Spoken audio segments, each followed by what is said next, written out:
Kelem, may sigurado ka bang ayaw mong sumama sa bayan? Napasarap po ako sa pagbabasalo. Saka na lang po, babawi na lang po muna ako ng tulog.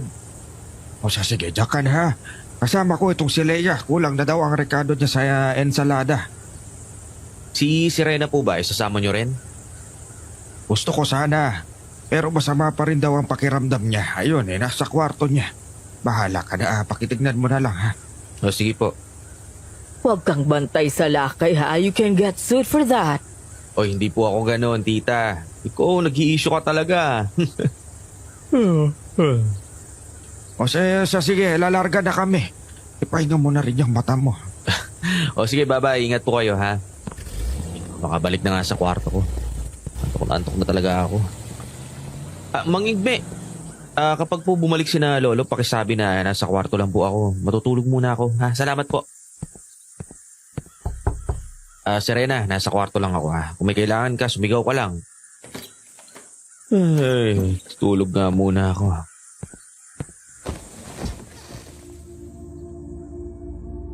Alas 4:30 ng hapon, antok na antok si Caleb dahil sa kakulangan ng tulog noong nagdaang gabi.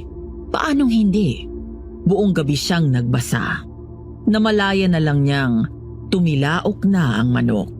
Kaya naman nang magkaroon siya ng pagkakataon na mapag-isa, agad siyang nagdesisyong matulog. Pero Sino yan? Si Serena ako. Gusto sana kitang makausap. Serena? Teka, sandali, bubuksan ko pinto. Ano, may masakit ba sa'yo? May kailangan ka? Gusto mo ba ng kausap? Uy! Bakit? Teka lang, Serena. Uy! Kalma muna. Bakit? Ayaw mo ba?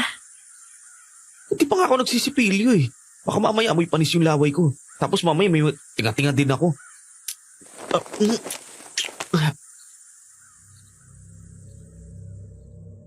namalaya na lang ni Caleb na wala na silang saplot at nakakubabaw na si Serena sa kanya. Nang sa wakas ay maabot na nila ang rurok ng kaligayahan, doon niya napansin na may kakaibang amoy ang babaeng kanyang kasalo sa mainit na sandali. Napansin din niya na may taling ito at pilat sa may bandang kilay nito. Hindi ikaw si Serena. Malis ka sa ibabaw ko. Impostor ka. Huh? Ako ito. Anong sinasabi mo, Caleb? Ako ito. Wala nang iba. Hindi nga ako nagkamali. Makinis ang mukha ni Serena. Wala siyang taling sa may ibabaw ng labi niya. At lalong wala siyang pilat sa may kilay. Ibang klase din naman ang pagkahumaling mo sa babaeng yun. Biruin mo kahit yung maliit na detaling yun ay napansin mo. Sinasabi ko na nga ba, ikaw ang aswang eh. Oo, ako nga. Wala nang iba. Walang iya kang matanda ka. Traidor! Tinraidor mo ang buong tiwala binigay sa'yo ni Serena.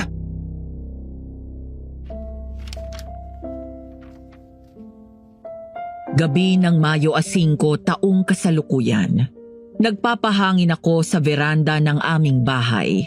Nang mamataan ko ang aking panganay na anak na nananakbo pa uwi, hinahabol ng isang chihuahua na galit na galit. Sa totoo lang, sa tuwing makakakita ako ng ganoong aso, naiisip ko na isa yung pirana na nabigyan ng 4 na paa. Dahil sa senaryo na yon, naalala ko ang isang hindi pangkaraniwang karanasan ng kaibigan ko na kanyang ibinahagi sa akin. May kinalaman yun sa aswang at siyang nagbigay daan para makilala niya ang kanyang asawa. Dear Aswang Diaries and Madam Venus, pagbati mula sa lungsod ng Maynila, kung saan hindi lang nagliliparan ang mga jeepney, kung hindi puno din ng mga babaeng nagagandahan ayon sa kantang Manila ng grupong Hotdog. Ako po si Leo. Ang ibabahagi ko po sa inyo ay nangyari sa aking kaibigan noong tag-init ng 2001.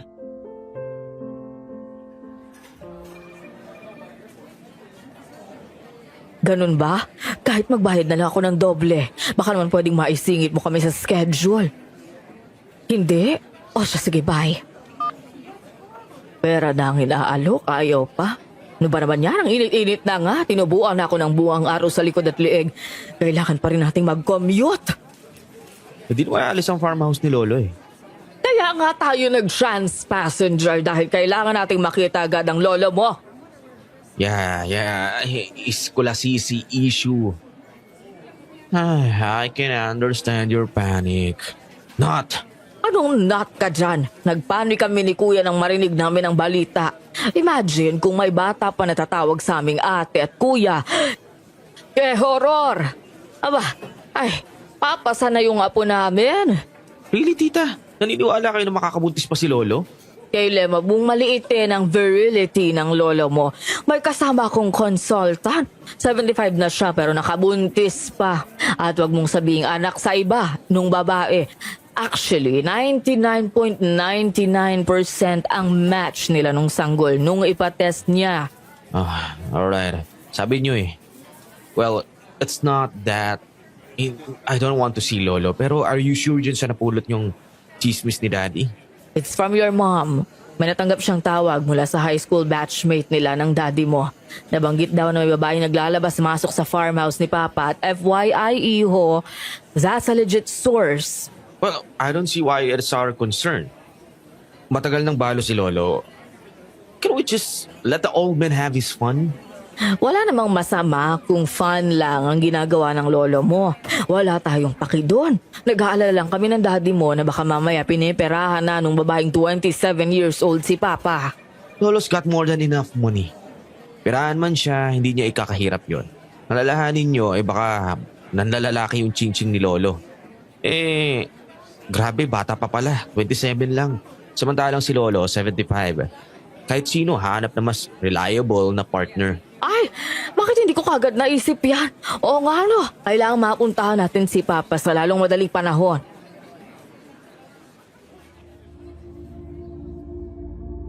Walang masyadong naiba sa senaryo ng terminal sa kanilang probinsya.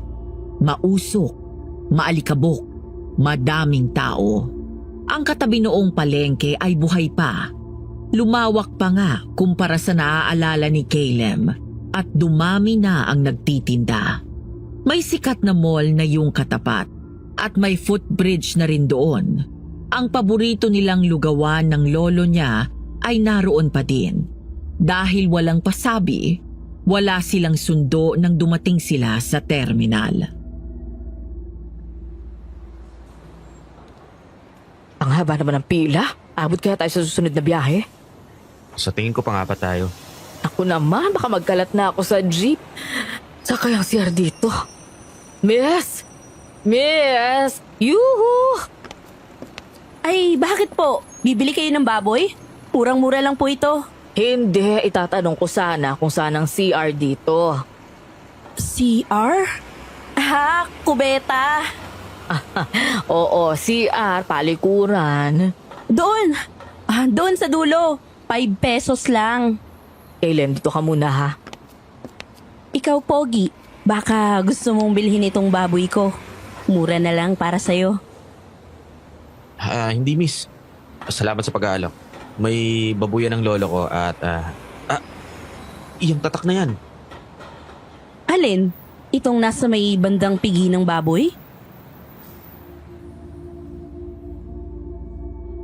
Biglang tumungo ang babae upang tignan ang tatak ng pigi ng baboy. Doon nakita ni Caleb ang yamang nakakabit sa dibdib nito. Kitang-kita niya lahat.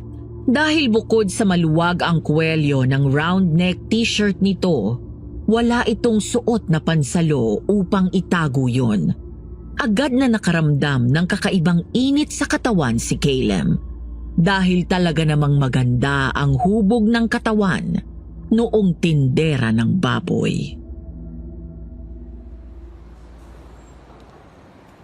Galing ito sa farmhouse na pag-aari ni Sir Otis. Ganun ba?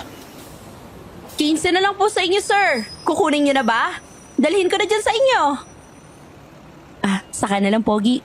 At itago mo yan Baka habulin ka ng mga muher. Ang laking ginawa. Bakit ka tulala dyan, Caleb? Wala, may iniisip lang tita. Oh! Having private thoughts, my boy. Tita, hindi po ano. Bakit nyo naman po nasabi yan? Kasi Totoy ang ating... Ay, bakit gising ang agang-aga?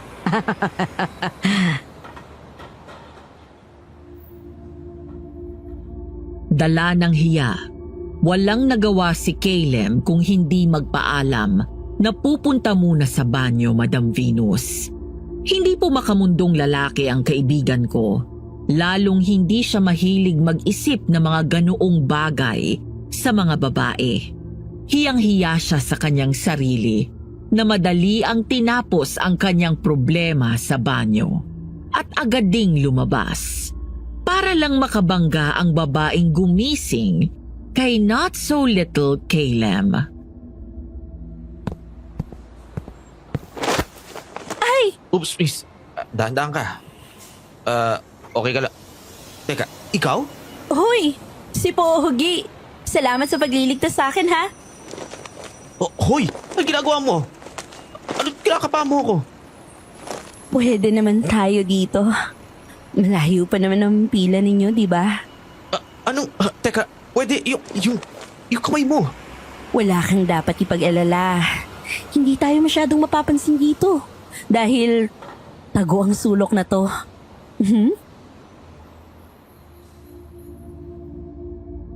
Maganda, mahubog, at mabangong hininga. Isama pa ang pagkakadaiti ng kanilang mga katawan. Sinong Adan ang hindi madadala? Natagpuan ni Caleb na nagsasalo sila ng babae sa isang mainit at makapugtong hininga na halik. Isinandig niya ang babae sa dingding at nagsimulang maglikot ang kanyang kamay. Nalimutan na niya na nasa pampublikong lugar sila. Tanging ang babae lang ang laman ng isip niya hanggang sa... Oh, bakit bigla kang tumigil? Gusto mo sa loob tayo? Ilalak ko na lang ang... Shoo! Lintik na aso to, ah! Mali to. Anong mali dito? Gusto mo? Gusto ko din naman. Hindi ako ang tipo ng babaeng biglang sisigaw ng rape. Baka ikaw pa nga ang gumawa nun. Ano bang problema mo, aso ka? Lintik ka! Anong ginawa mo doon sa aso? Kawawa naman. Abale. Ituloy na natin. Caleb, nandito ka ba? Ay, lintik na mga... Puro abala na lang. Nakakainis. Opo, tita. Tayo na nakarkila na ako ng sasakyan. Sumunod ka, ha? Aalis ka na. Sayang naman. Hindi man lang kita nakita. Paano kung puntahan kita dito? Palagi ka bang nandito sa terminal? Oo naman. Hanapin mo lang si Sabrina na tindera ng baboy. May pwesto din ako dyan sa bandang likod ng palengke. Kilala din ako doon. Ako naman si Caleb. Caleb, tayo na. Ano ba yan? Ay nako, isang kutsarita lang naman yan. Mapapasma ka na yan kapag hindi ka pa nagtigil. Habang nasa biyahe, hindi maiwasan ni Caleb na makaramdam ng pagkapahiya sa sarili. Hindi siya isang high schooler na hindi kayang kontrolin ang kanyang sarili. Isa pa, hindi niya maiwasang isipin ang tindera ng baboy na nagngangalang Sabrina. May kung anong magneto ang babae. Nakabibighani ang paraan ng pananalita niya. Lalo na ang indayog ng balakang na tila ba nang gigising sa pagkalalaki ng sinumang Adan na makakasalamuha nito. Hoy! Alam mo pa din kung paano patitigilin ng mga yan. Tao po. Sino po sila? Anak, ako ang may-ari nitong farmhouse. Pwede ko po bang malaman ang pangalan nyo? Leandra Chondra. Pero kung gustong-gusto kong tawagin ako ni Papa na Leia. Baka naman pati Tina's social security number ko gusto mo din kunin. Magandang tanghali ho, tuloy kayo. Nasaan si Papa? Nasa garden po, hinintay na po kayo. Diretso na kami doon. Asikasuin mo yung mga bagahe namin at siguruhin mo ang walang maiiwan. Kung hindi, malilintikan ka. Opo. Tayo na, Caleb. Tuloy na po kayo, sir. Sabrina? Ang babaeng kasalo niya sa mainit na tagpo sa banyo ng terminal. Nandoon, wala din siyang maramdaman na kung anumang bakas ng kamunduhan sa galaw nito. Walang sensual na indayog sa balakang, pero nakabibighani pa din ang ganda nito. Hindi niya maalis ang tingin niya sa babae. Hindi init ng katawan, lalong hindi kaba, pero iba ang kabog ng dibdib niya. Hindi po Sabrina ho ang pangalan ko, sir.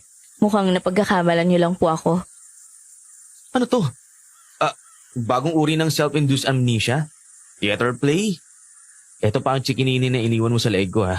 Huwag mong sabihin na hindi mo matandaan ang ginawa natin kanina lang. Anong sabi mo, kubeta? With all due respect, sir, I never involved myself in such affairs and will never ever, even in my wildest dreams. Wow, ang galing. Kahit ang Filipino accent mo, nawala. 5 pesos, was it? Kanila lang, ang init-init mo. Ngayon para ka ng yelo sa lamig, ah. Sir, mawalang galang na po pero I don't understand why I deserve this kind of brash attitude. Una, hindi kita kilala. At ito po ang unang pagkikita natin, ano? Ayoko kitang bastusin. Kaya pasuyo na. Dala ng pagkalito at init ng ulo, napikon si Caleb sa malamig na pakikitungo ni Sabrina sa kanya. Walang ano-ano'y kinabig niya ito palapit sa kanya at mahigpit yung niyakap. Bitawan mo ako! Oh, nasaan ang respeto? Mo na lang? Wala nang po at sir? Lahat ba ng niyayaya mo tinatawag mo na sir? Ilang lalaki na ba yung nakaulayaw mo sa banyo na yun, ha? Patayo, paupo, o patuwad? Bastos! Bastos. Kanina lang kumakaungol ka. Halos marinig na ng buong terminal. Alam mo, subukan kaya natin ulit. Binigyan ni Caleb ng isang malalim, ngunit namamarusang halik si Serena. Pero sa pagtataka niya, tila ba hindi ito marunong sumagot. Bagkus, pakiramdam niya'y humahalik siya sa babaeng inosente. Tumigil lang siya nang maramdaman niyang may umagos na maalat-alat na kung ano sa pagitan ng mga labi niya. Nang mag-angat siya ng tingin, naiyak na si Serena.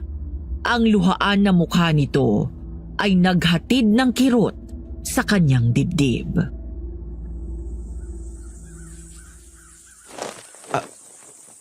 Sorry. Bakit naman ang tagal mo, Serena? Kanina pa kita hinihintay doon sa garden. May bisita tayo. Sino ba yung kasama mo? Gramps, hindi niyo ba ako kilala? It's me, your favorite apo, Caleb. Caleb? Ay, ikaw na ba yan? Ay, ba, lumaki ka ng Saragati ka. Akala ko hindi niyo po ako nakikilala eh. Hoy, ikaw pa ba? Tumuloy ka na. Kanina pa nandun si Leia. Sige po, tayo na. Susunod na lang po ako. Papasok ko lang po ang mga gamit ni na Mama Leia at Sir Caleb. Ano bang sinasabi mo? Hindi kakatulong dito. Igme! Tawagin mo sina Marlon at Andy. Ipabuhat nyo yung mga bagahe ninyo sa harap. O siya, tayo na. Ang galing mong actress ha. Hintik na ako maniwala. Payak-iyak ka pa. Yung pala, babae ka ng lolo ko. Tumigil ka na habang nakakapagtimpi pa ako. O bakit? Anong gagawin mo? Kikendingan mo ako? O tutuksin mo gamit itong maumbok mo? Kanina ka pa. Sinuntok siya ni Serena. Parang suntok ni Eugene kay Toguro na uri ng suntok. Nawala ng malay si Caleb at nang magising siya, nasa silid na siya. Nakaupo na sa silya sa may paanan ng kama niya si Lolo Otis. Aray, sakit naman. May tao ba dyan? Wala namang tao ah. Aray, sakit talaga ng panga ko. Ano ba yun? Teka, matignan nga. Ang baho naman. May namatay bang daga dito? Ano ba yung ingay na yun?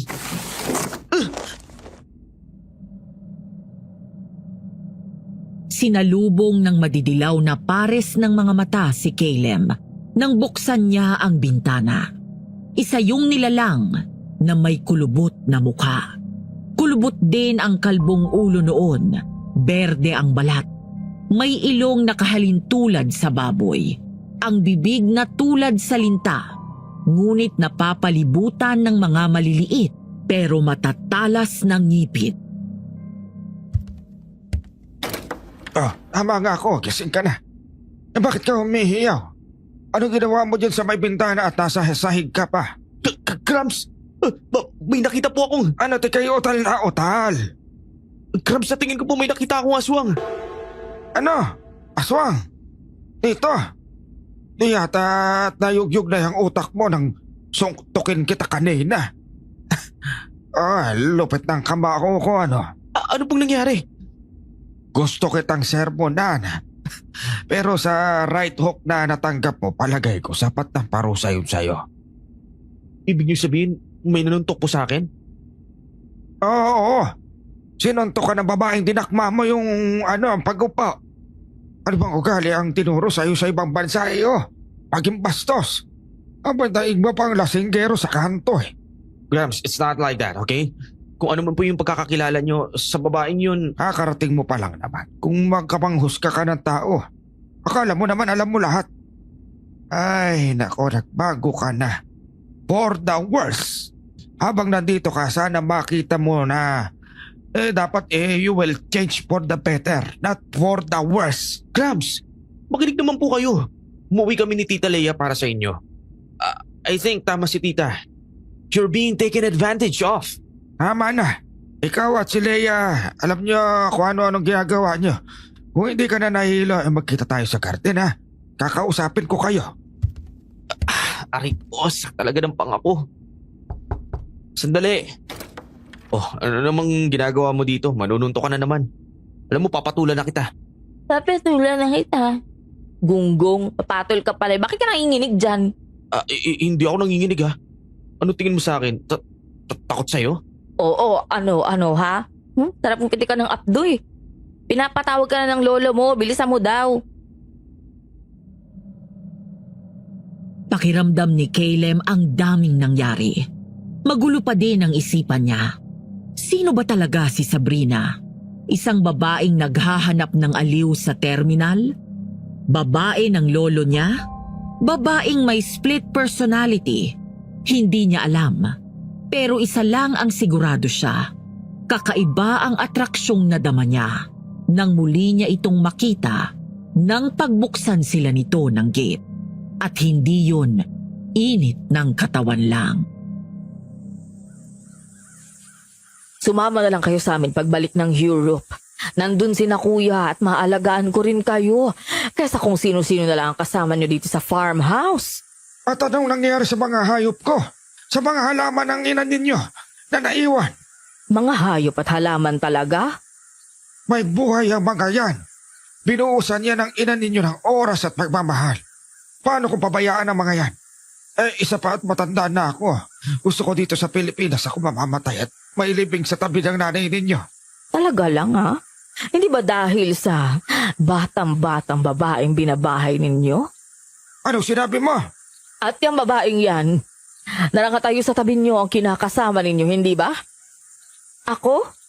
Grams, huwag niyo na pong itanggi. Nakarating kina Daddy ang balita. Umuwi kami ng Pilipinas to check on you. Concern lang po. Concern? Nung nagsialisan nga kayo, parang pinabayaan nyo na ako. Wala kayong narinig sa akin. Minsan akong humiling na magsiuwi kayo sa Pasko ang nakuha ko. Sorry, busy. Lahat kayo yun ang sagot. Papa, ito at yon ay magkaiba. Magkaiba. Paano? Dahil dati alam niyong kayo lang ang pinagtutuunan ko ng pansin. Ngayon may iba na akong kasama. Bigla nandito na kayo. Aba bakit? Hindi na kayo busy. Concern lang ba kayo sa akin o natatakot kayo na maagawan kayo ng mana?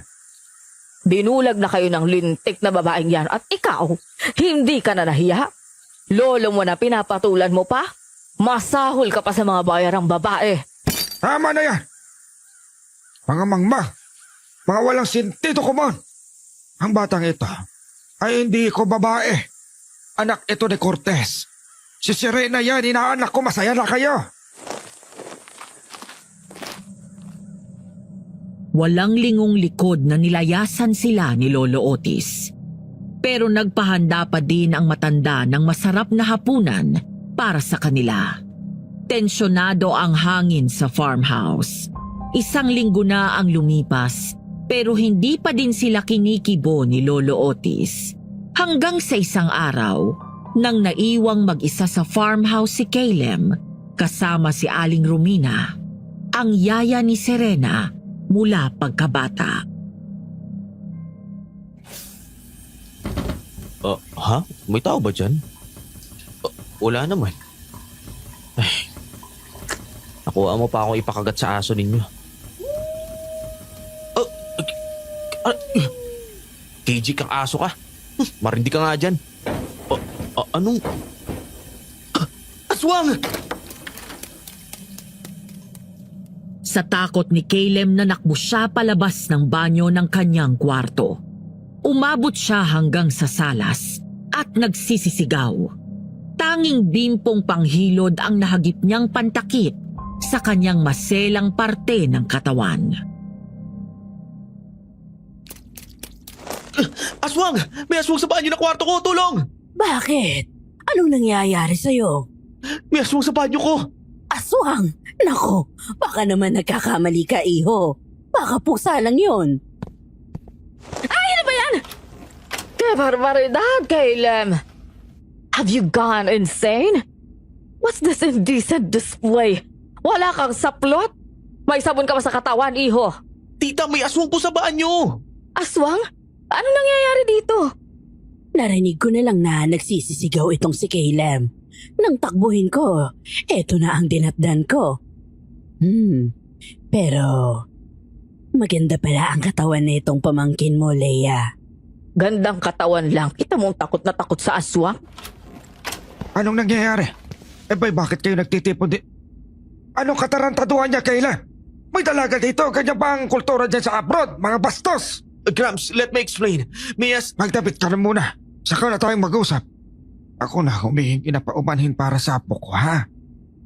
Wala po kayong dapat ihingi ng sorry Ninong Otis. Bahay niyo po ito. Tama si Papa.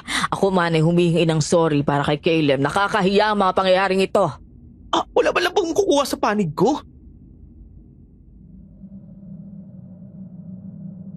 Laglag ang balikat dahil napagtulungan at nananayo ang balahibo sa takot na bumalik sa kwarto niya si Caleb.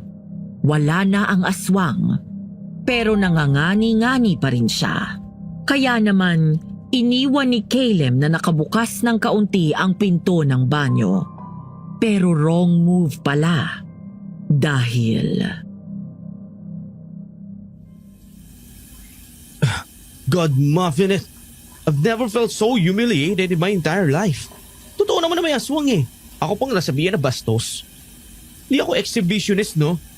Besides, kanino ko ipapakita ang katawan ko? Sa matandang si Aling Romina? Kung sino ko man dyan. Get out! You're invalidating my privacy. I ain't amused. Baka mamaya mapagbuhusan kita ng asar ko. Teka, wala akong kasama dito. Walang tao. Ay, nanggagaling yung ingay na yun. Oh my God, I'm getting paranoid. Matapos na nga itong paliligo ko. Dahil wala namang nakitang tao si Caleb, ipinagsawalang bahala niya ang narinig niya. Nagpatuloy siya sa pagligo hanggang sa naramdaman niya na tila ba may nakatingin sa kanya. Doon siya nagdesisyon na tapusin na ang paliligo para lang mapasigaw sa nakita. Oh my God, ano bang meron sa lugar na to? I've been to haunted places before. Naranasan ko na rin matulog sa rumored haunted room ng isang hotel. Hindi naman ako nakrepihan ng ganito. Oh, what the? Parang may nakatingin sa akin ah. Makalabas na nga. Saan ba yung towel ko? Ah! Ano pag ginagawa mo dyan? Schedule po kasi ng linis ng banyo ngayon. Ah, hindi po ba kayo marunong kumatok? Kita nyo namang naliligo ako oh. Ay, pasensya ka na. Nakailang katok na kasi ako. Hindi ka naman sumasagot. Nakahawang pati ang pinto. Tinanong din kita kung pwede ako maglinis. Wala ka namang kibo. Kaya ang akala ko okay lang sa'yo. Aling Romina, hindi po porket hindi sinasagot, oo nang ibig sabihin nun. O sige, tatandaan ko yan. Lumipas muli ang isang linggo. Hindi pa din sila kinikibo ng lolo Otis niya. Malamig pa din ang pakikitungo ng matanda sa kanila ng kanyang tita Leia. Gusto na niyang makabati ang kanyang lolo. Kaya naman, nagdesisyon siya na kausapin ang tao na kasalukuyang pinakamalapit sa lolo niya, si Serena. Gusto mong makipagbati sa lolo mo kaya mo ako kinakausap? Oo, I mean, close kayo, di ba? Oo, close kami. Pero kayong kadugo, gaano ba kahirap ang makipagbati sa kamag-anak? Mahirap yon. Naiintindihan ko kung walang yung kamag-anak yan o tao na hindi kalapit ng loob mo. Pero si Ninong Otis, siya pa talaga ang pinoproblema mo? Hindi ako sanay na magkaaway kami ni Gramps. Mahal ka ni Ninong Otis, kayong lahat. Nang kupkupin niya ako, walang araw na hindi niya kayo binanggit. Walang sandali na hindi niya kayo ikinwento sa akin. Kaya nga, please naman, patulong na, oh. Alam mo, naiirita ako sa'yo. Ano? Naiirita? Alam mo, ego tripper ka rin no? Eto ako, nagpapakumbaba, sincerely asking for help. Tapos aarte ka ng ganyan. Walang ano-ano'y kinwelyuhan siya ni Serena. Nagbabaga ang mata nito sa galit. Kita niya ang mahahaba at malalantik nitong pilik mata. Maging ang mga mata nito na kulay tsokolate at ang makinis nitong mukha. Napaisip si Caleb. Makinis? Hindi ba't may taling ito noong magpakilala itong si Sabrina? May maliit ding pilat sa may kilay si Sabrina. Pero itong kaharap niya ngayon ay wala. Makinig ka ha, at isaksak mo sa kokote mo. Balikbayan. Kung talagang mapagpakumbaba ka, alam mo nang gagawin mo. Hindi mo na kailangan pang magtanong sa outsider na katulad ko. Please, hindi ka lang babae, naku, pinatulan na kita. Ah, ganun. Sige, halika dito. Square na lang oh. Ayoko nga, nananakit ka no. Parang kang si Pacquiao eh. Tsaka, dami kaya ng koral ng baboy. Wow, natakot sa dumi si European boy. Ano? FYI, malinis tong koral ni Lolo Otis, hoy. I see to it na malinis to 24/7. Tsaka, ayokong saktan yung magandang mumukha. Ano? Ulitin mo nga sinabi mo? Hindi ako napatol sa mga babae. Ah, hindi ka napatol sa babae. Pero nandadakma ka ng puwet ng babae. Alam mo, tama na nga. Kaya naman oh. Ang init ang ulo mo. Tatanong lang naman ako eh. Kumukulo na agad yung dugo mo. Alam mo, dapat Sena with an X yung warrior princess ang pinangalan sa'yo eh. O kaya Sena with a C, yung wrestler. Hoy, for your information, Serena ang pangalan ko.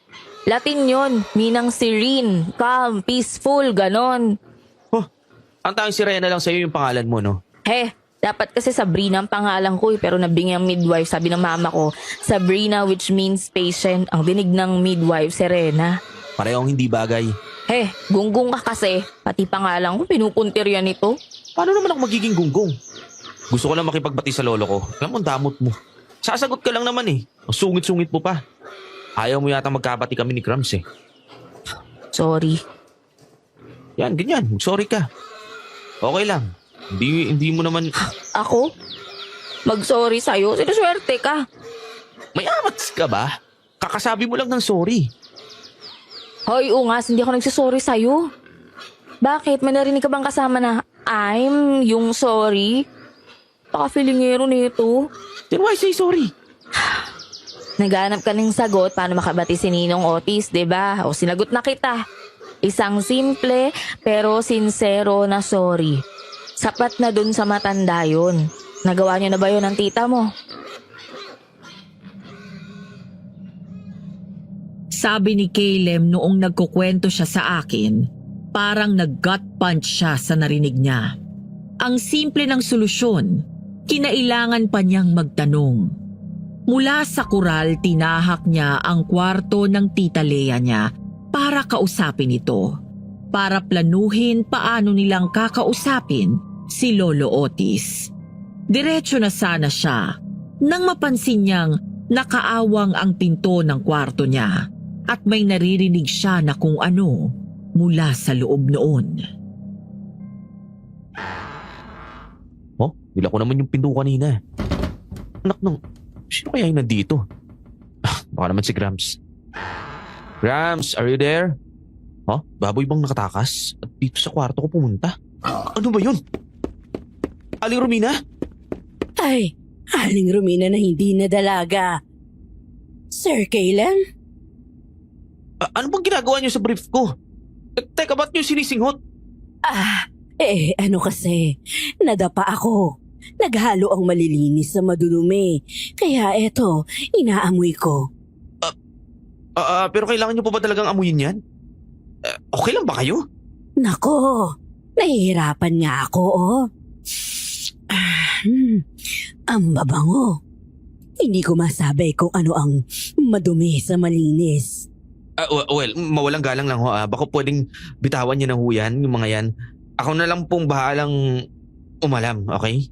Ay nako, iho. Nakakahiya naman sa'yo. Trabaho ko ang mag-ayos ng mga damit, pati na ang paglalaba. Gamit ko naman ho yan. Sige na po, iwan niyo na po. Ay, hindi maaari. Aling Romina? Dadalhin ko na lang ang lahat ng mga to. Lalaban ko na lang ulit lahat ng mga brief mo. Teka lang ho. Anong isusot ko ngayon? Nasa ganoong sitwasyon si Caleb nang lumabas sa kwarto si Lea. Sinabi niya sa tiyahin ang pagnanais niyang i-approach na ang lolo niya. Yun pala, pareho sila ng balak ng tita niya. Nalaman niya na kumuha ito ng payo mula kay Serena. At kagaya ng sinabi noong babae sa kanya, pinayuhan din ito ang tita niyang mag-sorry lang kay Lolo Otis. Kaya naman pagkatapos ng hapunan ng gabing yun. Tita Leia, we've been standing here for 10 minutes. Tumuloy na tayo sa loob. Kasi naman, kailan ba ako huling nag-sorry kay Papa? First year high school pa yata ako nun. Grade 6. Ay, por Diyos santo, Papa, bakit naman kayo nang gugulat? Namimintig na ang binti ko. Katagal niyong nakabara dyan eh. Ano ba kailangan ninyo? O sige, ayaw niyo magsalita, dyan na kayo. Ano kasi, alam nyo, Hindi ko alam. Kaya you tell me, iha. Handa naman kitang pakinggan eh. I'm so... Hindi na naituloy pa ng tita ni Caleb ang sasabihin niya.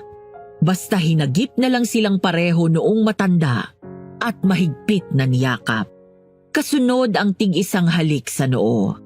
Ayon kay Caleb, namataan niyang nakapanood lang sa kanila si Serena habang nasa isang tabi, nakangiti at pasimple na nagpapahid ng mga mata. Ganito din ang iyak mo ng grade 6 ka. Nakita kitang umiinom eh. Kasama yung mga batchmate mo. Pag uwi mo, pilit mo pang tinatanggi na lasing ka hanggang sa masukwahan mo yung carpet. Naalala niyo pa yun? Ay, bakit hindi? Alam mo bang lahat ng bagay sa anak nila, gaano man kaliit ay tanda ng mga magulang. At hindi ako naiiba sa ibang magulang. Lahat ng bagay na tungkol sa inyo, na kuya mo, tanda ko yan. I'm so sorry talaga, Papa. Salamat to sa pagtanggap ng sorry ko. Hindi ko alam na masama na pala ang loob niyo. Ako rin po, Grams, for neglecting you nitong mga nakalipas na taon. Magsosorry din ako. Bakit naman? Hindi naman ako galit talaga. Tampururot lang yung ginawa ko eh. Hindi ko kayo tinuruan na manghusga na kapwa. Sana wag niyong kalimutan niyo. Hindi lahat ng nakikita ninyo yun ang buong katotohanan. Tatandaan ko po yun, Grams. Si Rena, nandiyan ka ba? Nandito po ako, Ninong. Handa na ba ang sinugaok? Opo, at kagaya ho ng request nyo, unang gata lang ang ginamit ko. Tinusta ko din ng maayos yung munggo para lasang-lasa, kagaya po ng recipe ni Ninang Fe. Ayan ha. Special na peace offering yan. Alam kong paborito nyo yan eh. Pero paano nyo nalaman, Papa? Sinabi ni Sirena sa akin. Sinabi niya sa akin na balak nyo raw na makipagbati ngayong gabi. Sino naman ako para hindi gawing special ang gabing nito, di ba? Hey, makisuyo ako ha. Ihain mo na sa lanay ha. Sige po. Lo, iwan ko na po muna kayo ni Tita Lea. Tulungan ko lang po sana si Serena, nakakahiya eh. Siya na ngayon nagluto, pagsusuluhin pa natin sa paghahain. Ala, sige, larga.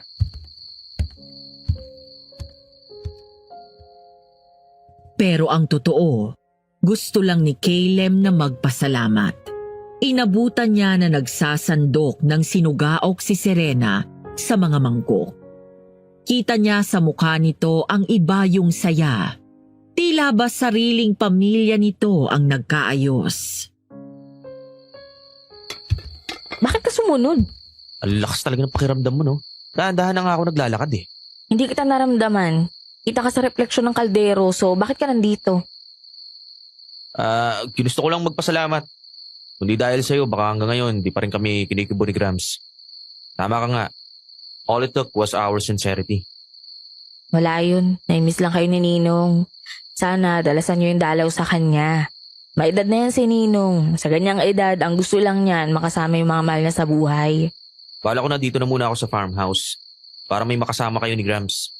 Kung dito ka titigil, pwede naman akong umuwi muna sa amin. Hindi na ako mag-aalala kay Ninong. Dito ka na. Masaya din si Lolo Otis na nandito kay. Saka, gusto mo ba siyang mag-alala? Balita ako, nag-iisa ka na eh. Sinabi sa amin ni Lolo yung mga circumstances mo. Pinatay daw yung... Aswang! Oo, sinabi nga ni Lolo na pinatay daw ng aswang ang Hindi yan! Ayun o, may aswang! Pumunta ka sa may halamanan! Hoy! Talaga namang si Sena, oh. Sugod ba rito? Asim! Ay, naku, kalamansi na nga lang pala. Hinabol ni Serena ang aswang na nakita nilang dalawa. Naabutan siya ni Caleb sa may likuran ng farmhouse, sa bandang masukal. Palinga-linga ito, hinahanap ang sinundang aswang. Hindi alintana ang kakaibang amoy ng paligid o kung gaano kadelikado ang ginawa niyang pagsunod sa aswang nang walang kahit anong dalang pangontra. Nasaan na yung aswang na yun? Nasaan ka? Magpakita ka, duwag, hayop ka! Harapin mo ako! Nandiyan ka pala. Oras na pagtutuos natin, hayop ka. Tatapusan mo na ngayong gabi. Oops! Di bala ka bang makapatay? Seryoso tong right hook mo ah. Mas seryoso pa nung sinuntok mo ko. Ikaw? Ako nga! Umanda kang aswang ka at ito na ang katapusan mo! Pinaulanan ni Serena ng suntok si Caleb. Hindi siya nito binigyan ng pagkakataon na makapagpaliwanag. Panay salo at salaglang ang nagawa niya. Nang makakita siya ng pagkakataon, hinawakan niya ang pulsuhan nito at ipinirmisyon sa bandang gulugod nito. Ano ba? Bitiwan mo ako! Ayaw mo magbagong anyo? Hindi mo ako siniseryoso? Bakit? Dahil sa mahina ako? Maganyang aswang ka! Paduwag mo! Ano? Pwede ba linawan mo nga yung isip mo? Paano naman ako naging aswang? Kasabay mo kaming kumain. Ilang beses mo ako nakitang kumain ng adobo. Naghahanap pa ako ng extra garlic chips. Kung aswang ako, dapat abo na ako, no? Ano? Hindi ka aswang? Hindi! Ito nga, may bitbit akong kalamansi. Hiwa na to. Oo nga no. Pero bakit kanina nung tinanong kita kung ikaw ba yung aswang, sumagot ka ng oo? Ha? Yun ba ang ibig mo sabihin sa tanong mo? Ang akala ko tinatanong mo ako kung ako ba yung kadarating lang. Ha? Ang gulo mo! Ikaw itong magulo eh. May gumagalaw sa likod ng mga laman. Oo, tama ka. Ito yung kalamansi. Bigay mo sa kamay mo. Sa oras na lumabas ang aswang dyan, isaboy mo kagad. Tagalan pala. Bakit ka kasi biglang sumigaw? Nagulat ako eh.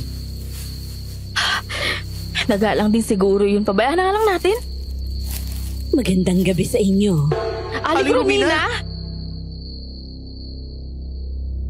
Matapos ang gabing yun, naging malapit sina Caleb at Serena. May mga pagkakataon pa din na nagtatalo sila. Pero madalas hindi na siya pinapatulan ni Caleb. Isang araw, may baboy na sumobra sa order nila. Upang hindi mabulok, nagdesisyon si Serena na dalhin ang mga sobrang karne sa kanilang pwesto sa palengke sa may terminal.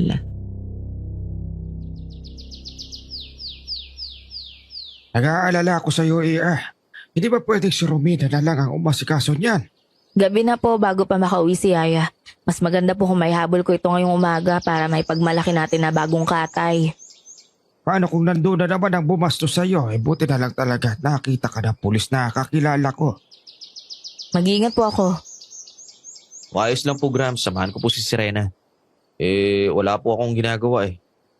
Sige, ayan. Medyo mapapanatag na ako. Tara na. Okay lang ba talaga sa'yo? Pwede mo namang hindi gawin to eh. Ayos lang ako. Okay lang. Mag-ingat kayong dalawa, ha?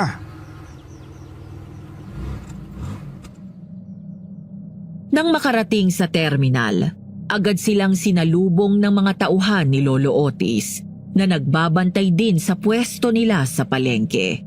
Dahil nasa bandang likuran ang wet market, kinailangang ipahakot sa tauhan nila ang mga malalaking containers na naglalaman ng mga dagdag na paninda. Sige, salamat. Pakidala nyo na lang yung mga yan sa pwesto ni Lolo Otis. Yun ang huling lagayan ha. Balik na tayo sa farm. Okay lang ba kung iwan kita saglit? May bibilin lang ako dyan sa malapit. Sige, sigaw ka lang kung may kailangan ka. Magkaiba naman siguro talaga sina Sabrina at Serena, di ba? Kaya Sabrina, dayog pa lang ng balakang. Talagang magigising ang dapat gumising. Pero kay Serena, iba eh. Hindi init ang katawan. Ay nako, ewan. Ano ba?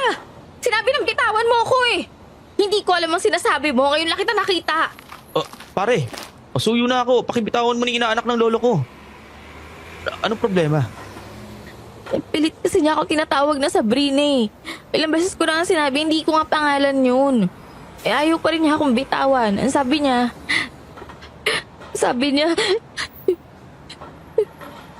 Pare, hindi ko alam kung anong kalokohan to. Pero hindi ito yung hinahanap mong babae. Tigilan mo na siya bago ka pa ipapulis. Okay ka lang ba? Gusto mo bang umuwi na? Oo, sige. Uwi na tayo. Nandito pala kayo. Yaya, mauna na po kaming umuwi. Pasensya ka na ha. Hindi kita napuntahan sa pwesto. Medyo sumama yung pakiramdam ko eh. Nako, ang alaga ko. Kawawa naman. Sige, ako nang bahala dito. Salamat po. Ikaw na ang bahala sa alaga ko ha, Sir Caleb.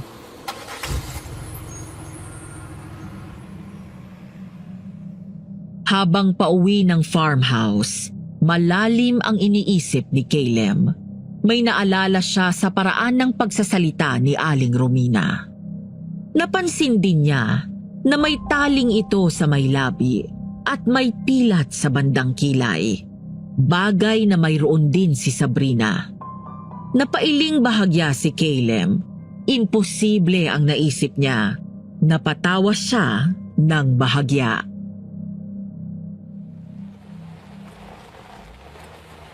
Bakit? Ha? Anong bakit? Bakit ka napatawa? Anong meron? Wala. May naalala lang. Siya nga pala, kung hindi mo mamasamayin, bakit sobrang galit mo sa aswang? Katulad ng, alam mo na, napatay ng mga aswangan magulang ko. Anong aswang? Hindi ko alam kung ano eh. Pero, sabi ni Ninong Otis, mahibo raw ang tawag sa aswang na pumaslang sa mga magulang ko. Ni Lolo Otis? Paano naman nalaman ng lolo ko yung tungkol sa aswang? Dati kasing albularyo tong si Ninong Otis. Tumigil lang siya nung minsang may nangyari daw sa pamilya niyo. Sa tita Leia mo yata yun. Ganun ba? Hindi ko alam yun. Ang mga magulang ko, nilapa sila ng mga mahibo.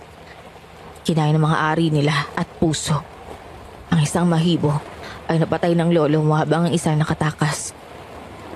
Ang lakas ni Lolo. Ayon sa kanya, hindi na siya kasing bagsik nun. Sinisi ng lolo mo ang sarili niya na kung hindi daw siya nagpabaya sa espiritual, hindi raw sana malala pa ang magulang ko ng aswang. At hindi makakatakas yung isang mahibo. Sinisisi mo rin ba si Lolo? Paano ko naman masisisi si Ninong Otis? Sa kabila ng nakakayang realisasyon kung bakit nalapa ng mahibo ang magulang ko, idulungan at kinubkob pa rin ako ni Ninong. Pinaya niya ang buhay niya para lang maipaghiganti sila. Nakakahiya. Hindi kita magets.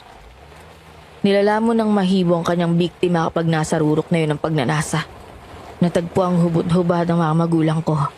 Kung mahibo nga ang lumapas sa kanila, alam mo na ang ibig sabihin nun. Lumipas ang ilang araw.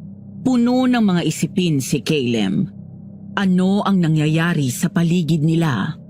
Ano ang kinalaman ng tiyahin niya na si Leia? Sino ang aswang na nakita nila noong gabi? Kung anuman, napatunayan niya na magkaibang tao si Sabrina at si Rena. Upang magkaroon ng malinaw na closure kay Sabrina, nagdesisyon si Caleb na dumalaw muli sa terminal at tignan kung mahahanap niya ang babae. Ngunit May nawawalang kalalakihan? Kailan pa? Sir Caleb! Sige salamat. Pasensya na sa abala. Aba, tingnan mo nga naman, oh. Tama pala ako sa pagkakakita. Si Sir Caleb nga. Aling Romina, Anong ginagawa mo rito? Kasama mo ba si Serena? hindi po. Napadayo lang ako dito. May tinitingnan lang ako. Ganun ba? Baka gusto mong sumama muna sa akin na magmerienda. May alam akong masarap gumawa ng halo-halo dito.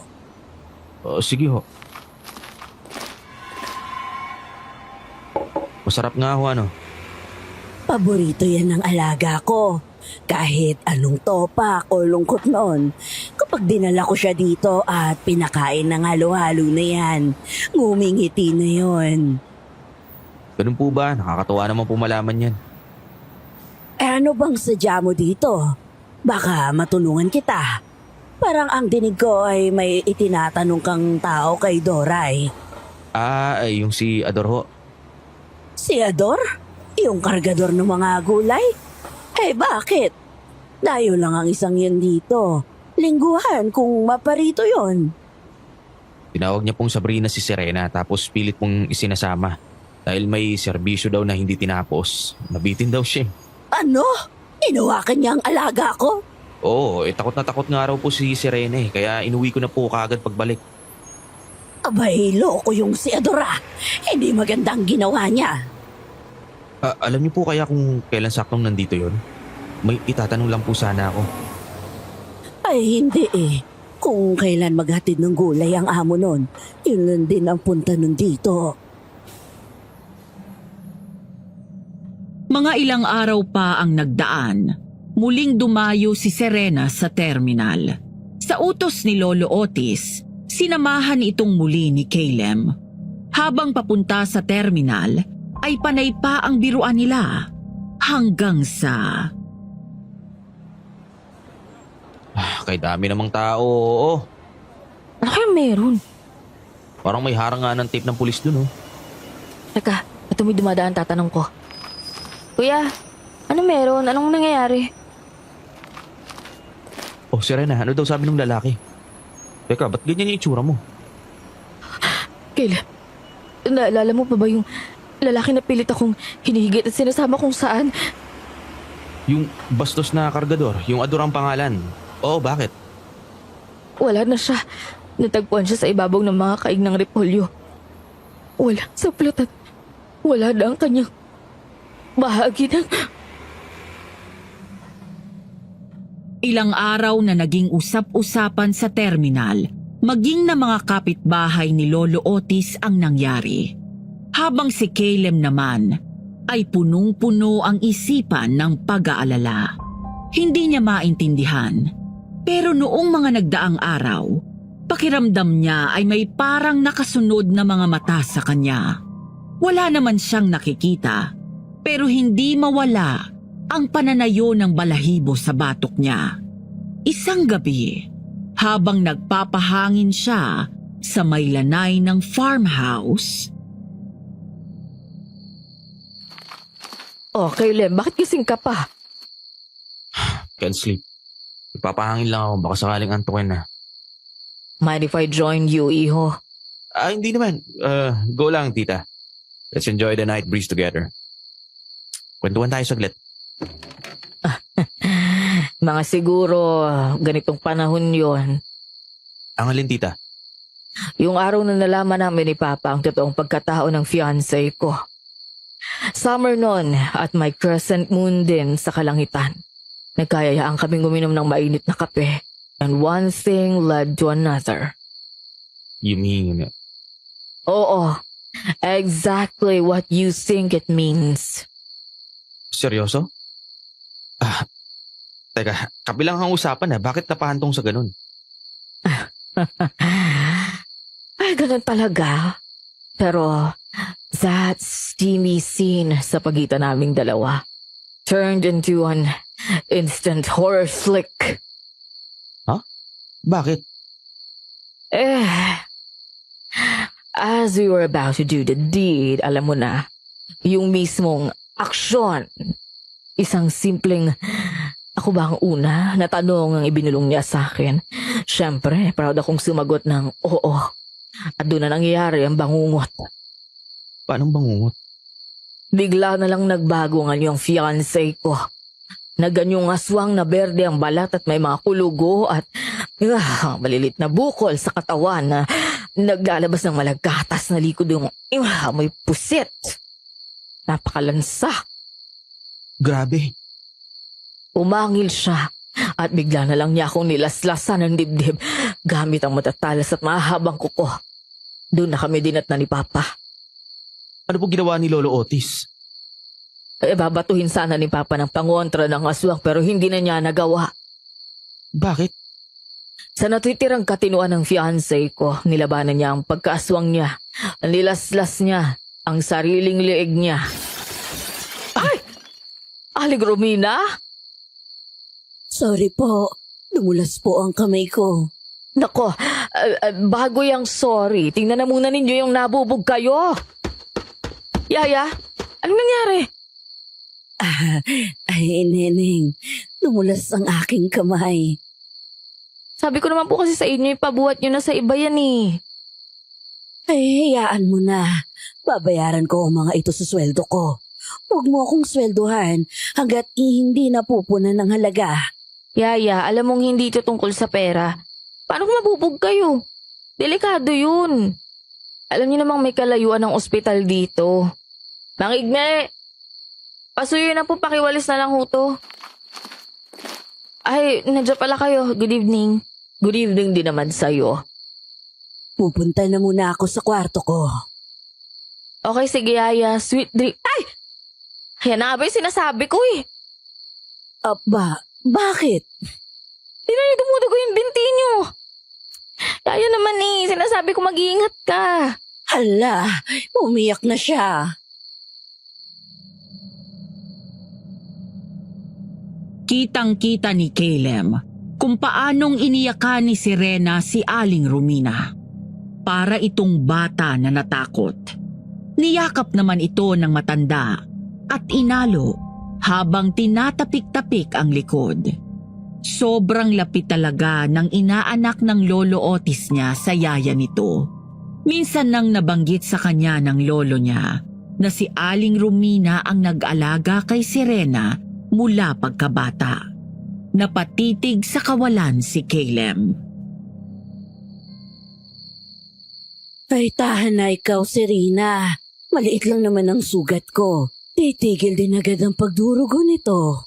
Tumudugo kasi. Ako ang alaga ko. Oh, siya. Kung gusto mo, pagkatapos kong gamutin itong sugat ko, ikaw na ang maglagay ng gasa. Okay ba yon? Opo. Oh, kunin mo na ang first aid kit. Magkita tayo sa kwarto ko. Sige ho. Nakakaawa naman ang dalawang yun. Tita, halimbawa, traidorin ka ng tao ang pinagkakatiwalaan mo. Ano mararamdaman mo? Natural, I'll be devastated. I mean, I've been there, di ba? And I find it hard to trust people na kaya nga hindi na ako nag-asawa. Grabe na ang dinanas kong takot sa fiancé ko pa lang. Sabagay. Paano, iho? Mauna na ako matulog, ha? Tinamaan na ako ng antok. Good night, tita. Ano kayang gagawin ko ngayon?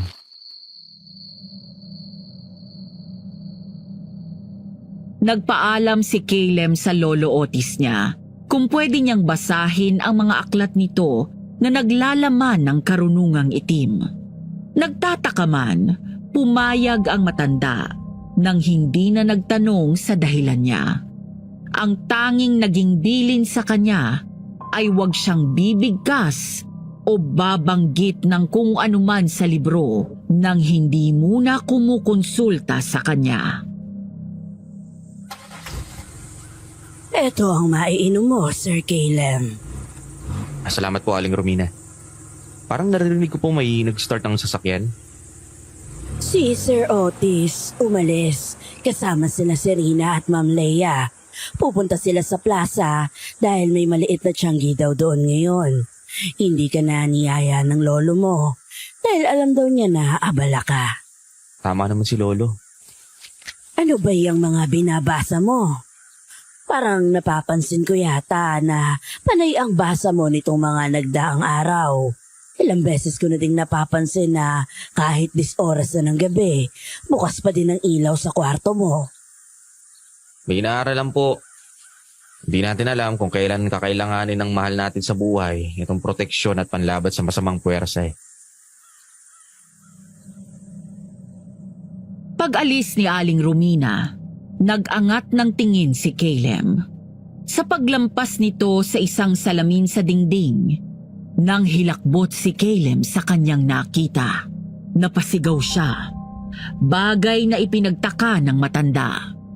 Nang lumingon ito sa salamin, napangiti ito ng nakakaloko at binalikan si Caleb. Bakit? Anong nangyari? Wala po. May problema ba? Wala naman. Medyo nahilo lang ako ng konti. Napabigla ng angat ng tingin. Kaiingat ka kung ganon. Dahil baka sa kaaaral mo, hindi mo namamalayang nalapitan ka na ng mga pinaghahandaan mo. Rawr!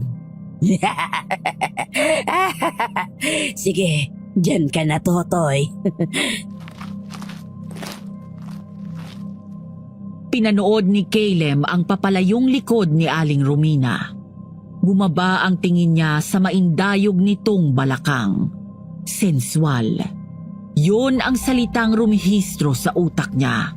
At sa hindi sinasadyang pagkakataon, naalala niya ang babaeng si Sabrina. Ang roar na narinig niya kay Aling Romina, kahalintulad ng roar na ginawa ni Sabrina noong tinakot nito ang isang aso na umalulong at sumira sa kanilang mainit na sandali sa banyo ng terminal. Paano naaral lahat to ni Grams? This is insane. Oh my God. Ano yun? Baho naman. Parang may nabubulok na kung ano Teka nga, mahanap ko nga.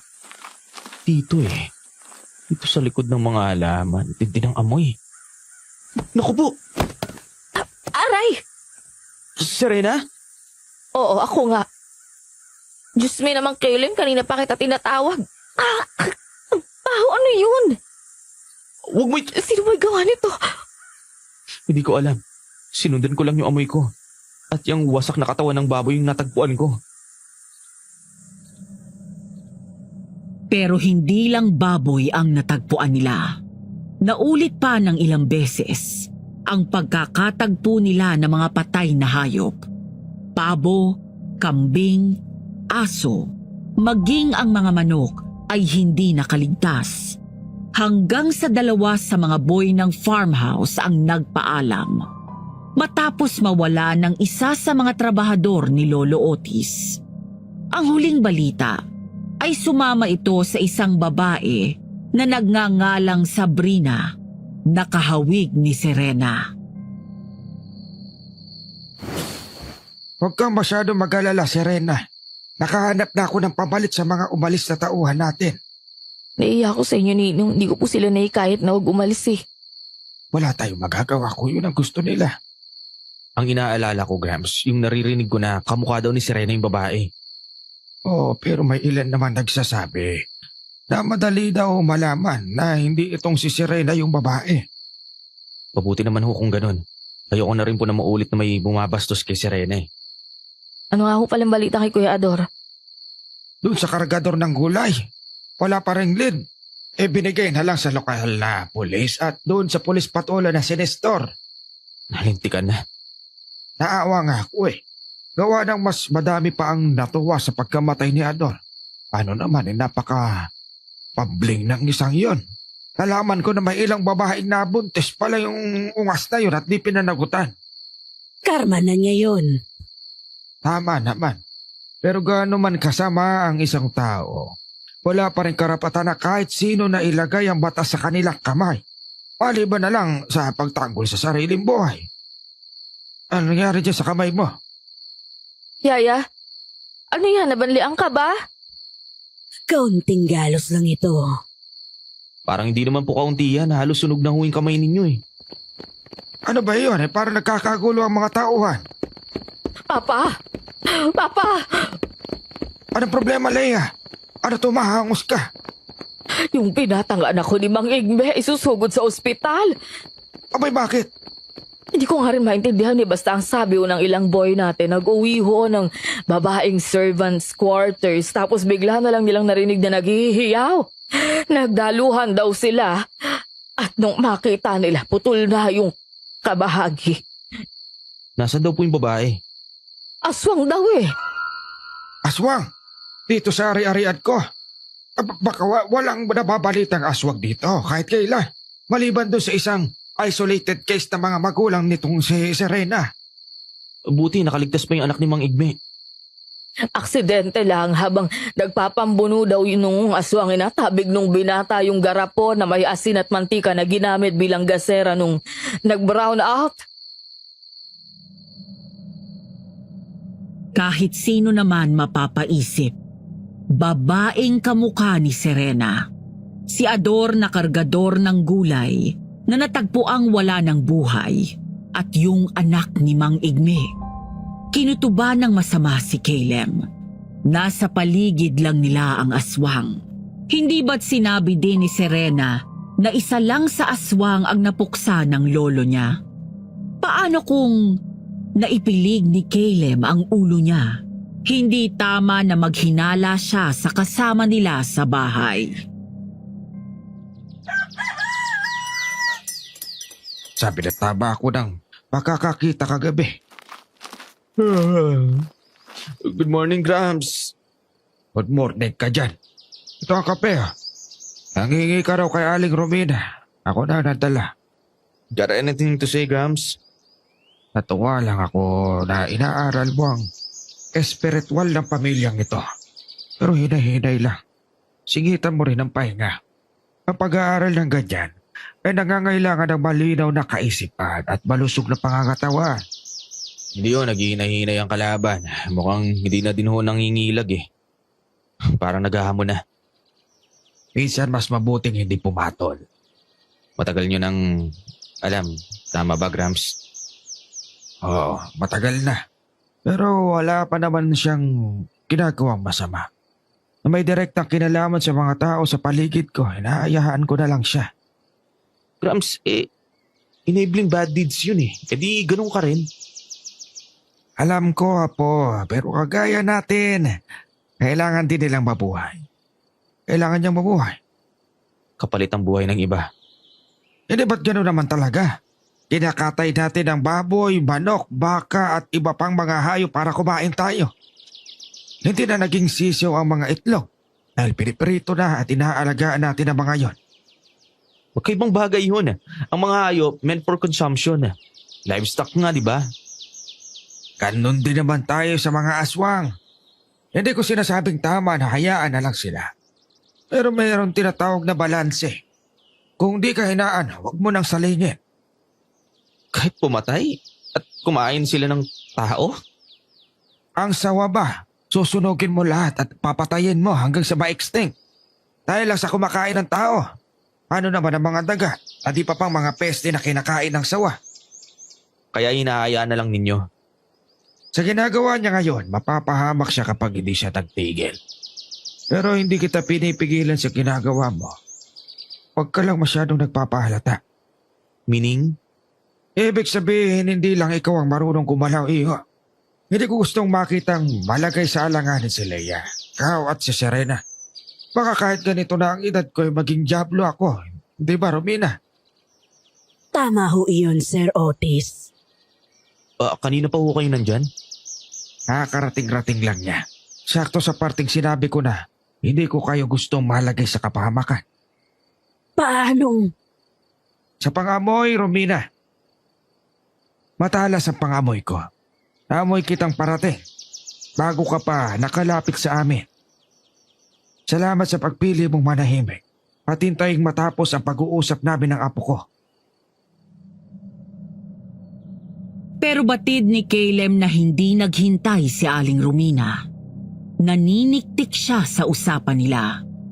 Alam nilang tatlo yun, pero pinili ng lolo niya na palabasing nagpapasalamat siya sa matanda sa pagrespeto nito sa private moment nilang maglolo. Lumipas muli ang ilang araw. Nagpatuloy si Caleb sa pag-aaral ng mga libro ng lolo niya hanggang sa may nangyari na nagtulak sa kanya para kumilos na.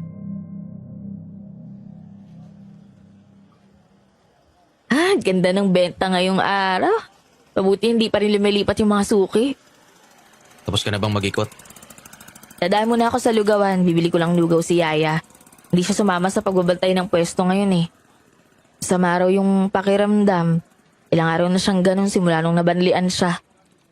Ganun ba? Sige, halika. Sama na kita. Ha? Hindi na. Diba bibili ka ng insenso at kamanyang? Magkaiba yung pwesto ng lugawan at ng bibilan mo. Buti pa, magkita na lang tayo sa may prutasan dun sa pwesto ni Aling Gloria. Yung magmamansanas? Oo, dun. Sige, ingat ka ha. Papunta si Caleb sa bibilhan niya nang makita niya ang isang pamilyar na figura. Mahabang buhok, baling kinitang katawan, at maindayog na sensual na balakang. Ngunit sa pagkakataong yun, ang dating pagkahumaling niya sa sensual na galaw ng babae ay wala na.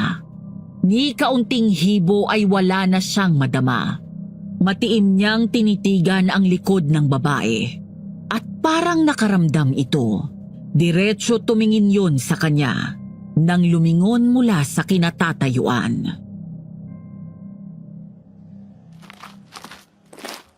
Baka naman mabutas ang likuran ko sa pagkakatitig mo, Pogi. Sanay ka naman na pinagnanasahan, hindi ba? Uy, si Pogi, palaban. Ilang rounds ba ang gusto mo, ha? Hindi lang rounds ang alam kong lengguwahe. Ulo, piraso, dakot. Pumili ka. Ikaw ha, pilyo ka. Ilang ulo ba ang meron ka? At gaano ba kalaki ang kaya ng dakot mo? 3 ulo ng bawang, 7 piraso ng kalamansi at 8 dakot ng asin. Hindi! Ano? Natatakot ka ba? Bakit? Dahil alam ko na kung sino ka? Nga ba? Nasaan ang pruweba mo? Hanggang panghuhula lang naman ang magagawa mo. Paano nakakatagal yung mga lalaki sa'yo? Ang sangsang na amoy mo. Amoy bulok ka na. Singbulok ng kahayupan mo na nanloloko ka ng tao sa pamamagitan ng pangungopya ng mukha ng iba at paghatid ng pagnanasa. Bakit? Anong masama doon? Kung hindi pa kami mabibihiyaan na magkaroon ng magandang anyo o ng kakayanan upang magmukhang kaakit-akit, paano naman kami makakakain at mabubuhay? Nang pinili mong mabuhay sa pagkain ng tao, wala ka na rin buhay na maituturing. Maalingasaw ng katawan mo. Ang nabubulok na laman ng tao ang kinakain mo.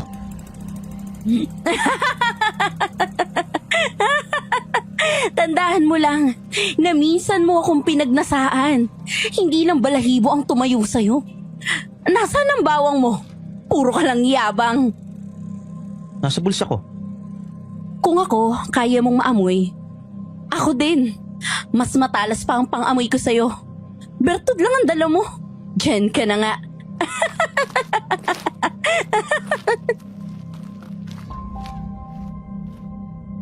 At tama si Sabrina. Nagkataon na wala ngang dala na kahit na ano si Caleb ng mga sandaling yun. Nang tuluyan nang mawala si Sabrina, agad nang tumungo si Caleb sa bilihan ng insenso't kamanyang. Pabalik na siya upang tumungo sa prutasan nang biglang... Buti nakita na kita. Anong nangyari? Nanginginig ka? Hindi pa ako ng pag-usapan eh. Pero kung okay ka na, umuwi na tayo. O sige, tayo na. Nasaan yung lugaw mo para kay Aling Romina? Nakabili ka ba? Caleb, please, umuwi na lang tayo. Sige na, umuwi na tayo. Paano mo hanapin ang tao na nahuli mong tinatraidor ka? Ha? Head on, I guess. Paano kung hindi mo kaya? Na kahit alam mo na kung anong nangyayari, ayaw pa din tagapin ang isipan mo. Paano kung mas nananaig ang kahiligan mo na sana masamang panaginip lang lahat? That's called grief. At walang makakapagturo on how you will deal with it. Ikaw lang. At ang desisyon mo ang pwedeng magresolba nun. Ganun ba? Oo, ganun nga siguro. Teka, ano bang nangyayari? Di ko rin alam. Dahil hanggang ngayon, parang pelikula yung kasinungalingan pa rin ang lahat sa akin. Naghahalo ang takot, galit, pangidayang, at yung nag-uumapaw na bakit. Kinukwestiyon ko na tuloy lahat kung sino totoong pwede kong pagkatiwalaan eh. Sa kita ng lahat ng kasinungalingan, sana matandaan mo lang na hindi ka iniwan ni Lolo. Hindi ko na alam. Ang gulo-gulo ng isip ko. Ewan ko, ang gulo-gulo. Bakit nagawa sa akin yun ni Yaya Romina?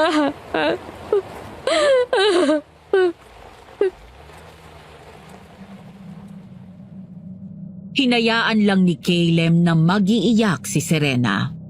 Panay ang tanong kung bakit nagawa yun ni Aling Romina sa kanya at paano pa siya magtitiwala ulit sa tao. Nang kumalma ito, ibinahagi nito kay Caleb ang nakita. May kalamansi na ho ito. Salamat po. Po, kakambal? Wala ho, solong anak lang ho ako. Sige ho, mauna na ako. Weird naman, ilang taon na yun nagtanong sa akin kung may kakambal ba ako. Ah, si Caleb yan ah. At ako? Diyan ka na. Sino babaeng yun? Ba't kamukha ko yun? Anong nangyayari? Ayon kay Serena, sinundan niya ang babae. Umabot sila sa likurang bahagi ng palengke sa may talahib na parte. Balak niyang kumprontahin ang babae nang masaksihan niya ang pagbabagong anyo nun. Sana balak pumunta ng babaeng to. Di ko rin bahagi na to ng palengke At masukal pa. Taga rito ba yung babaeng yun? Pumasok sa layuan. Susunod pa ba ako? Oo, dapat. Hindi matitigil ang mga tanong at posibleng maulit ang pambabastos sa akin kung hindi ito maayos. Anong nangyayari? Sapat na siguro ang pagliliwaliw ko. Baka hinahanap na ako ni Serena. Makabalik na nga. Mamaya makahalata pa yun. Kulang na din ako sa buhok niya. Kailangan kong makakuha pa para magaya ko ang kanyang anyo. Diyos ko po. Diyos ko po, anong gagawin ko ngayon?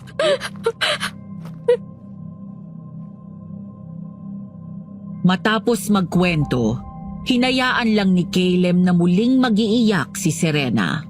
Masakit ang traidorin, lalo na ng taong lubos mong pinagkatiwalaan mula pagkabata. Nang makauwi sila, nagkulong na sa kwarto niya si Serena. Kahit nang magbandang hapon, hindi na siya lumabas.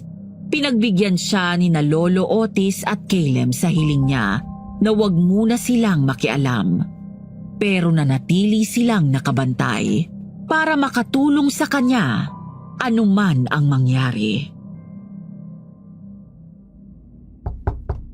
Serena, ilang araw ka nung nagkukulong sa kwarto mo. May masakit ba sa'yo? Saka na lang ho tayo mag-usap. Hayaan niyo na lang po muna ako. Oh, siya, sige. Nandito lang ako, ha? Kung may problema ka, papakinggan kita. Kumusta? Ano balita? Hindi pa din niya gustong lumabas. Pero tumatanggap naman siya ng pagkain. Ay, wala siyang nagkaganyan nung mamatay ang mga magulang niya. Ano kayong problema niya? Ikaw ang huling kasama, hindi ba, Sir Caleb? Naghiwalay po kami. Nang muli kaming magkita, ganyan na siya. Hindi ba nabastos? O wala ba siyang nabanggit na kahit ano man lang? Wala, maliban sa namumroblema sa tungkol sa pagtitiwala. Pagtitiwala? Oo, yun lang alam ko.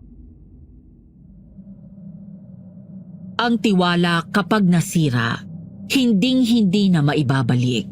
Ito ang nangyari kay Aling Romina at Serena. Nang makabawi si Serena, naglalalabas na siya ng kwarto niya. Sumasabay sa pagkain. Pero bantilaw na lang ang pakikitungo niya sa kanyang yaya. Kahit kay Lolo Otis, ay nanlamig na din siya. Kapansin-pansin din na palagi na lang siyang nasa kanyang silid kapag tapos na ang kanyang mga gawain. Hanggang sa isang araw.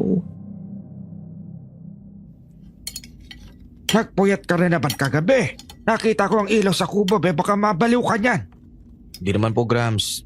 I will sleep later na lang po. Pwede hindi ka makakasama sa bayan niyan. Sorry, Grams. Next time. Ikaw, Serena. Sumama ka na sa amin ni Papa. Gabi na tayo umuwi. Iwanan natin dito sa bayang puyatero na yan para mahanginan ka rin. Saka na lang siguro kapag okay na ako. Sorry po at salamat din sa pag-imbita. Neneng, sama ka. Para naman malibang ka. Makakabuting. Excuse me po, pupunta lang po ako sa kwarto. Hahatiran kita ng gatas na mainit. Huwag na ho. Ano kaya ang nangyayari sa batang iyon? Dahil mahigit isang linggo nang hindi kinakausap ni Serena si Aling Romina, hindi din makalapit ang matanda upang nakawan ng buhok ang babae. Hindi niya magaya ang anyo nito at dahil doon, hindi siya makapanlansi ng mga lalaki upang makain. Dala ng gutom, si Caleb ang pinagnanasaan nitong kainin. Hindi ako magkakamali. Hindi mo ako maluloko. Makinis ang mukha ni Serena. Wala siyang taling sa maibabaw ng labi niya. At lalong wala siyang pila sa kilay. Ibang klase din naman ang pagkahumaling mo sa babaeng yun. Biruin mo kahit yung maliit na detaling yun. Ay, napansin mo! Sinasabi ko na nga bang ikaw ang aswang? Oo, ako nga. Wala nang iba. Walang iya ka, matanda ka! Traidor! Tinraidor mo ang buong tiwalang binigay sa'yo ni Serena! Ayun, nasagot din ng totoo. Kaya pala nanlamig sa akin ang gaga. Alam na niya. Ikaw na lalaki ka. Daig mo pa ang bakla sa daldal. Talaga namang kinakailangan mo pang sabihin kay Serena ang alam mo, pakilamero! Hindi ako nagsabi kay Serena. Nahuli ka niya. Ikaw ang sumabotay sa sarili mo. Pinatay mo na nga ang mga magulang niya eh. Ginago mo pa ang imahe ni Serena. Wala ka ng konsensya! Konsensya? Ako pa talaga? Namatayan ako ng anak. Namatayan ako ng asawa. Dahil masasama kayo! Karma nyo yan eh! Karma nyo yan! Papatayin kita. Pag natapos ako sa'yo, isusunod ko naman ang babaeng yon. At tatanggalan ko siya ng anit. Maigi na lang at nakahagip agad ng unan si Caleb. Nagamit niyang panangga kaya naman yon ang sumambot sa matatalas na kuko ng aswang. Sabog ang bulak na laman ng unan. Doon sinamantala ni Caleb ang pagkakataon at dinukot niya ang supot ng asin na kanyang isiniksik sa ilalim ng kanyang kutsyon. Kung mapatay mo man ako, hindi ako mamamatay na walang laban. Etong sa'yo! Crucifige malom! Kod na bisimina! Caleb, ayos ka lang ba, iho? Opo, buhay pa naman. Sinabi ko na sa'yo, hinayaan na lang kita sa ginagawa mo. Nagkasala ako sa Diyos at sa tao sa pagbibigay ko sa'yo. Pero hindi kong pamilya ko na. Unang haplit, sa galan ni Bathala, hinuhubaran kita ng iyong lakas. Papa, ang mga baboy nangangamatay. Pinaparusahan kita, Romina, sa pagkakasala mo kay Bathala at sa kasamaan mo sa tao. Ikalawang haplit. Tama na! Nagmakaawa din ba sa'yo ang mga magulang ko? Serena! Kahit pa konti na habag ka sa kanila? Nung nilapan niyo sila ng asawa mo? Ha? Naawa ka ba? Awa! Bakit? Anong awa? Naawa ka ba kapag kumakain ka ng manok, baboy, baka, o isda? Wala akong awa na nadama. Pero aaminin ko, masarap sila.